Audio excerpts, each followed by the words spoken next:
Hi there, Travis here from Hyde Motorworks. This is a short video to highlight the new design that we have. It's a bracket system that goes onto the M10 engines that houses the Sanden 508 style air conditioning compressor.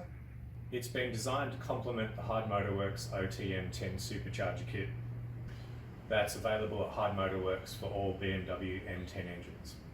Using the optional aircon crank pulley for the M10 Supercharger Kit, this is a must for those that want upgraded cold air and a new system to run their aircon. Included in the kit are 5 brackets that bolt together, the upgraded Hyde Motorworks M10 crank pulley that has the aircon pulley section on the front.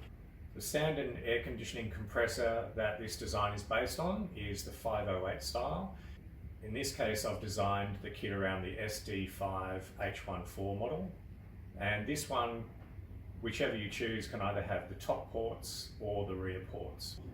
This is a bolt together bracket system that allows for fine adjustment and precise fitment. Costs are also reduced due to the DIY nature of the assembly. The compressor can also be situated onto the bracket system to run the original triple groove pulley that came with standard M10 engines out of the factory. So again, this can be an upgrade to the original factory aircon, which may have been the R12 refrigerant, or even the upgraded one in most modern cars these days, which is the R134A refrigerant. So this addition will be a lighter improvement for the engine bay and also much colder air than probably what you already have.